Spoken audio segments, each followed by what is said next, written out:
A large number of highly radioactive isotopes released by the destruction of the Fukushima Daiichi nuclear power plant grossly contaminated the Japanese mainland.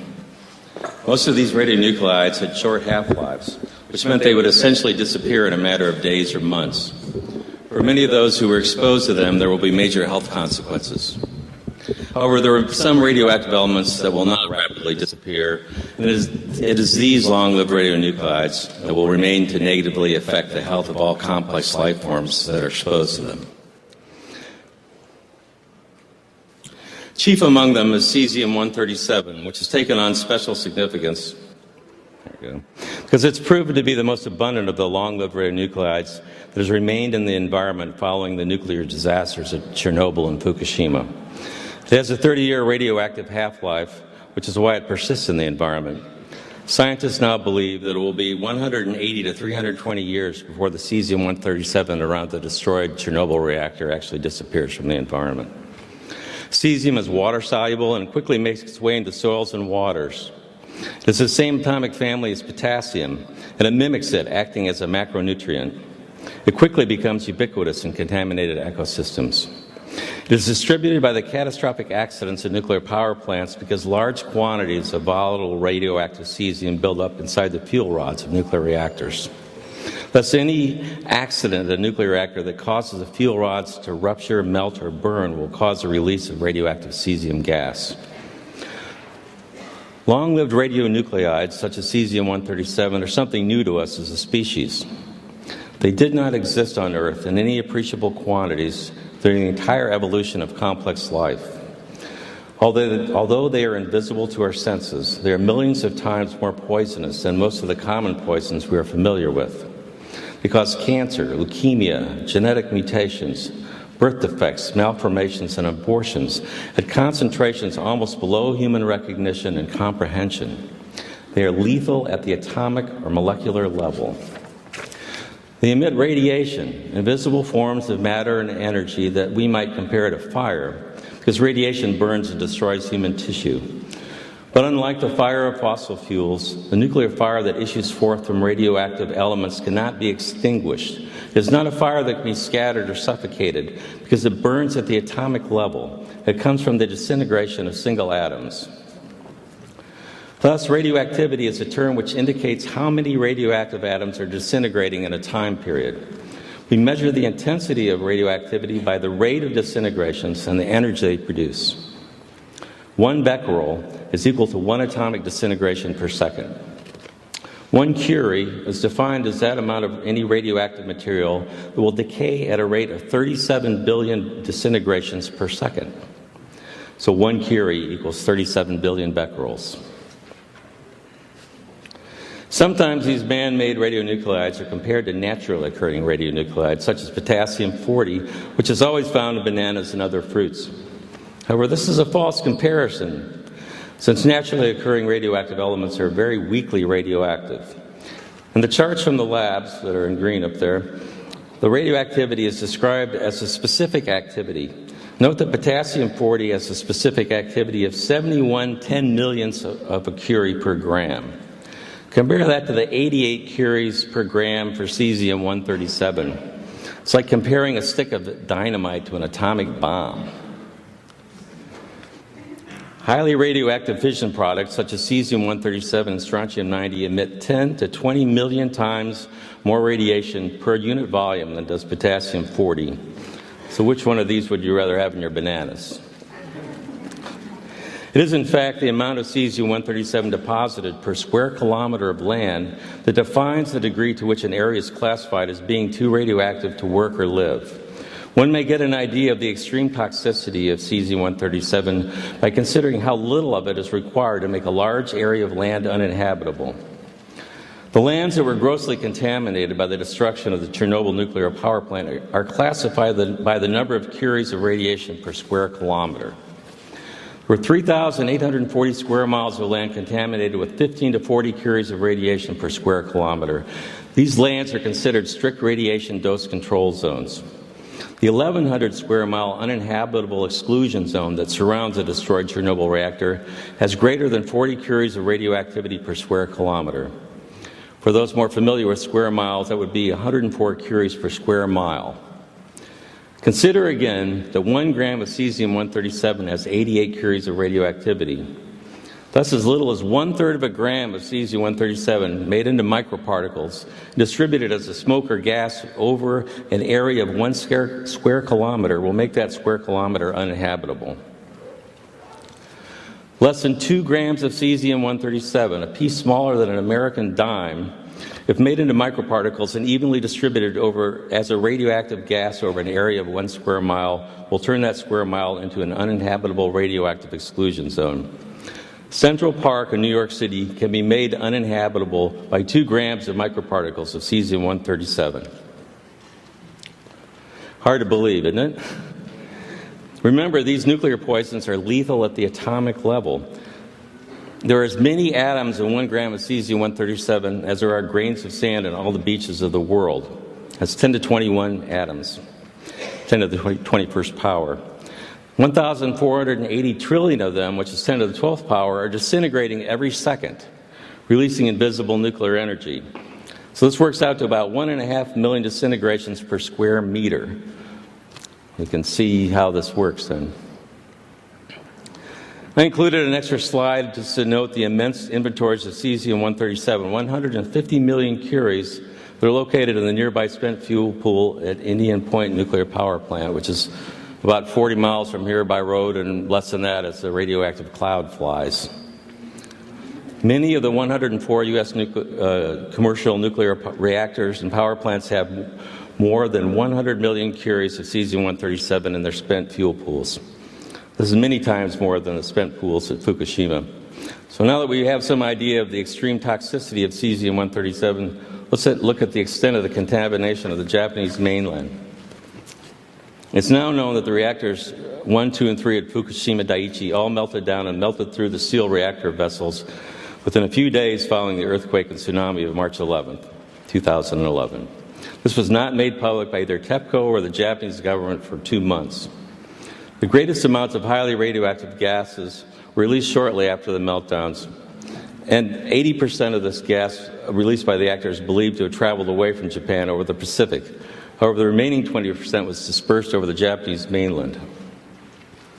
On March 11th, the U.S. National Nuclear Security Administration offered the use of its NA-42 aerial measuring system to the Japanese and U.S. governments. The National Atmospheric Release Advisory Center of the Lawrence Livermore Lab stood up to provide atmospheric modeling projections. The next 2 slides were produced by Lawrence Livermore and were presumably given to the Japanese government.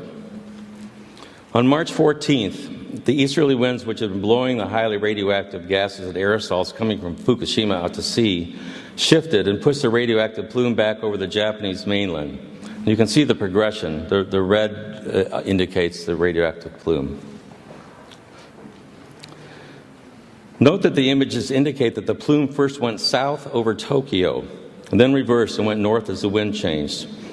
All the areas where the radioactive gases passed were contaminated. However, the heaviest contamination occurred where where it rained out. And this accounts for the patchy deposition of the radioactive fallout. 8 months after the disaster, the Japanese Science Ministry released this map. That's the one with let's see, it would be on your right, which shows that 11,580 square miles, which is 30,000 square kilometers, which represents 13% of the Japanese mainland, have been contaminated with long-lived radioactive cesium. Note that the official map does not note any cesium-137 contamination in the Tokyo metropolitan area, unlike an unofficial survey done about the same time by Professor Yukio Hayakawa of Gunma University. Given the fact that the Japanese government and TEPCO denied for 2 months that any meltdowns that had occurred at Fukushima, one must look at all official data with a healthy degree of skepticism. 4,500 square miles, or earlier today we heard 7,700 square miles, which is an area larger than the size of Connecticut, was found to have radiation levels that exceeded Japan's previously allowable exposure rate of 1 millisievert per year. Rather than evacuate this area, Japan chose to raise its acceptable radiation exposure rate by 20 times, from 1 millisievert to 20 millisieverts per year. However, approximately 300 square miles adjacent to the destroyed Fukushima reactors were so contaminated they were declared uninhabitable. 159,000 Japanese were evicted from this radioactive exclusion zone, lost their homes, property, and businesses, and most have received only a small compensation to cover the costs of their living as evacuees.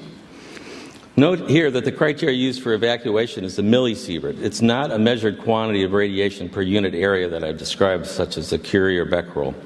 Rather, the sievert is a calculated quantity. It's calculated to represent the biological effects of ionizing radiation. In other words, the millisievert is a derived number based on the mathematical models which are used to convert the absorbed dose to effective dose. So what is the increased health risk to Japanese based upon their exposure to 20 millisieverts per year? Let's examine the figures constructed on the basis of data published by the National Academy of Sciences. It was provided to me by Ian Gard. The vertical y-axis is calibrated to the number of cancer cases per 100,000 age peers. The horizontal x-axis depicts the age of the population beginning at 0 years and moving towards old age. Examine the allegedly safe dose of 20 millisieverts per year. As a result of this exposure, there will be about 1,000 additional cases of cancer in female infants and 500 cases of cancer in infant boys per 100,000 in their age groups. There will be an additional 100 cases of cancer in 30-year-old males in their age groups. Now, notice that children, especially girls, are at most risk from radiation-induced cancer. In fact, female infant has 7 times greater risk, and a 5-year-old girl has 5 times greater risk of getting a radiation-induced cancer than does a 30-year-old man. I want to note here that there's a great deal of controversy in regards to the accuracy of the methods used to arrive at the millisievert measurement, especially in regard to an accurate determination of the biological effects of an external versus internal exposure to ionizing radiation. That is, the effects of an exposure to a source of ionizing radiation that is external to the body versus an exposure that comes from the ingestion of radionuclides that provide a chronic, long-term internal exposure to living cells, which are adjacent to the radioactive atoms or particles.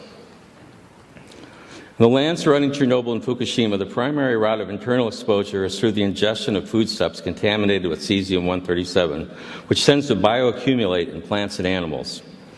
What this means is that cesium-137 cannot be excreted faster than it's being ingested. Thus, it accumulates and increases in its concentration in the plant or animal that is routinely ingesting it. Cesium-137 also tends to biomagnify as it moves up the food chain. This means it becomes progressively more concentrated in predator species. We've seen this before with other industrial toxins, such as DDT, which can magnify its concentration millions of times from the bottom to the top of a food chain. Consequently, all of the foodstuffs in a contaminated region tend to contain cesium-137. Those naturally rich in potassium, such as mushrooms and berries, tend to have very high concentrations. Dairy products and meats also tend to have higher concentrations. The International Commission on Radiological Protection, the ICRP, which sets radiation safety standards, recognizes that cesium-137 bioaccumulates in humans. This ICRP figure compares a single ingestion of 1,000 becquerels of cesium-137, a one-time exposure, with the daily ingestion of 10 becquerels. On the single exposure, notice that half the cesium-137 is gone from the body in 110 days. That's considered the biological half-life. Note also that with a routine daily ingestion of 10 becquerels of cesium-137, the total radioactivity within the body continues to rise, until after about 500 days, there are more than 1,400 becquerels of radioactivity measured in the body. Becquerels can be counted in living persons because cesium-137, the decay of cesium-137 emits gamma radiation, which passes through the body and can be measured by a whole body counter.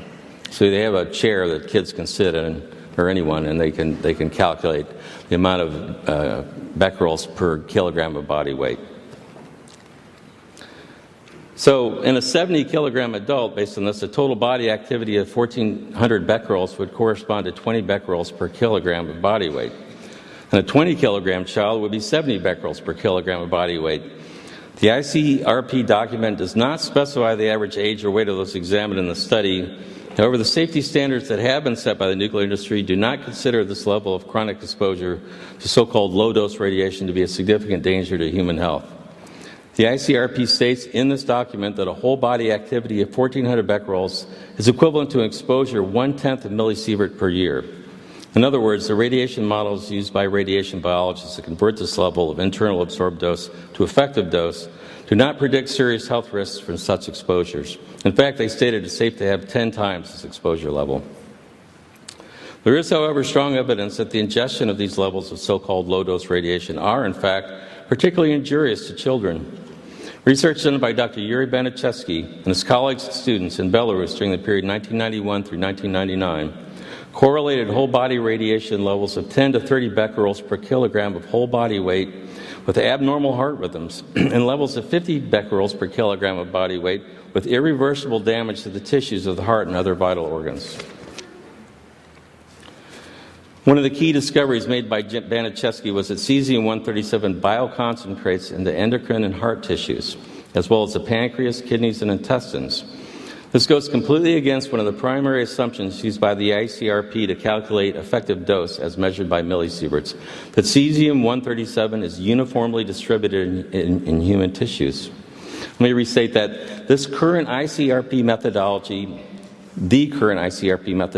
is to assume that the absorbed dose is uniformly distributed in human tissues. This is, in fact, not the case. This table, taken from Baniszewski's chronic cesium-137 incorporation in children's organs, compares the radioactivity measured in 13 organs of 6 infants. Very high specific activity, that is, levels of radioactivity, often 10 times higher than in other organs and tissues, were found in the pancreas, thyroid, adrenal glands, heart, and intestinal walls. Baniszewski summarized his 9 years of research in the study entitled Radioactive Cesium in the Heart. With the help of friends, I've just finished editing a new Russian-English translation of this work. It was never previously translated, in large part because shortly after Dr. Baniszewski presented it to the Parliament and the President of Belarus, he was summarily arrested and imprisoned. Government agents entered the medical institute which he directed and destroyed his archived slides and samples. After he was released from prison, he was held under house arrest. It was during this time that he actually wrote the study. He did so in an attempt to preserve his research, knowing that he was about to be in prison again for a very long time. Just as Soviet physicians were forbidden to diagnose a radiation-related illness following Chernobyl, the Belarusian government acted to suppress the work of Baniszewski, who had been protesting government efforts to resettle people back into land badly contaminated with cesium-137. In radioactive cesium in the heart, Baniszewski also did a correlation between the amount of cesium-137 in live children and their heart function. He worked with the Belrite Institute, which conducted more than 100,000 whole body counts on Belarusian children, measuring the amounts of internally ingested cesium-137 in each child. There were so many contaminated children in Belarus that it was difficult to find any with 0 becquerels per kilogram. However, only those with less than 10 becquerels per kilogram of body weight had normal electrocardiograms. 35% of the children with 11 to 37 becquerels per kilogram had normal ECGs. 20% of children with 37 to 74 becquerels per kilogram had normal ECGs, and only 11% of those with 74 to 100 becquerels per kilogram had normal ECGs. This slide, which shows the average results from hundreds of autopsies done during 1997, is also taken from radioactive cesium in the heart. Notice a very high concentration of cesium-137 in the thyroid gland. While we generally worry about radioactive iodine concentrating in the thyroid, Baniszewski's work shows us that cesium-137 is likely to play a major role in thyroid cancer too. I want to point out again that the currently accepted medical and legal understanding of cesium-137 is that it is, quote, distributed fairly uniformly, unquote, in human tissues. I copied the webpage from the U.S. EPA website from which this quote is taken. Clearly, the autopsy human tissues samples analyzed by Baniszewski show that this is not the case. This new understanding needs to be incorporated into the way we understand how internally ingested radionuclides act upon the human body. 2 million people in Belarus live on land severely contaminated by cesium-137. Most of the children that live there are not considered to be healthy, although they were before the nuclear power plant at Chernobyl exploded. 14 years after the explosion, 45 to 40% of high school graduates had physical disorders, including gastrointestinal anomalies, weakened hearts, and cataracts, and 40% were diagnosed with chronic blood disorders and malfunctioning thyroids. I'm afraid that there are many Japanese people now living on lands equally contaminated with radioactive cesium. If Japanese children are allowed to routinely ingest foodstuffs contaminated with cesium-137, they will likely develop the same health problems that we see now in the children and teenagers of Belarus and Ukraine. Thus, it's very important that we recognize the danger posed to children by the routine ingestion of contaminated food with cesium-137, wherever they might live. It's also important to prevent further nuclear disasters which release these fiendishly toxic poisons into the global ecosystems. Given the immense amounts of long-lived radionuclides which exist at every nuclear power plant, this is an urgent task. I hope I've made it clear that long-lived radionuclides produced by nuclear power plants are neither safe nor clean.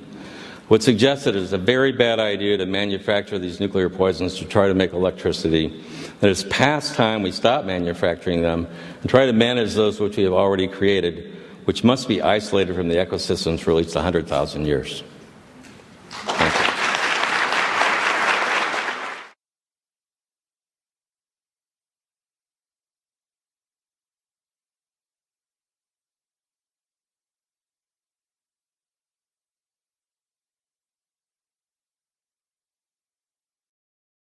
We need to get subscribed and get this unity stronger and beat YouTube at their own game. Okay, that's what this is about. Like I say, go to the Remix button, hit the Remix button. That way you'll have this video and keep up with this. Otherwise, YouTube's just going to control us, guys, and it's really bad.